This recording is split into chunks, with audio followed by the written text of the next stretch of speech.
17-18 ოქტომბერს თბილისობა 2015 უმასპინძლებს. წლევანდელი ღონისძიების პროგრამა ოდნავ განსხვავებულიც იქნება ზეიმით. 16 ოქტომბერს საღამოს საპატიო თბილისელის დაჯილდოების ცერემონიით გაიხსნება. 17 და 18 ოქტომბერს კი რიყის პარკში დაგეგმილია კონცერტები, საბავშვო ღონისძიებები, მუსიკალური ფესტივალები და სპორტული შეჯიბრებები. ასევე წელს პირველად თბილისობის ფარგლებში კულინარიის ფესტივალი გაიმართება. საკრებულოში გამართულ შეხვედრაზე ღონისძიებების საბოლოო პროგრამა განიხილეს. შემოდგომის 36 დღესასწაულის ბიუჯეტი 977,000 ლარს შეადგენს.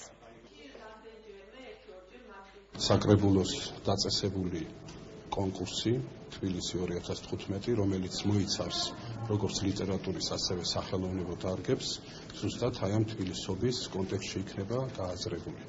მინდა გითხრათ ასევე, რომ განსაკუთრებით აქცენტირებული იქნება ჩვენი ახალგაზრდობის მონაწილეობა ამ დღესასწაულში, ამ დღეებში და ბუნებრივია, რომ ვცდილობთ, რომ თბილისობას ვაჩუქოთ რამდენიმე დღე, რომელიც იქნება ღირსშესანიშნავი. თბილისის მერიამ გამოაცხადა კონკურსი ჩემი თბილისობა. მონაწილეებიდან შეირჩა 3 კონკურსანტი, გამოვიდა გამარჯვებული და გამარჯვებული კონცეფციებიდან შეირჩა ღონისძიებები, რომელიც გაერთიანდა ერთ პროგრამაში.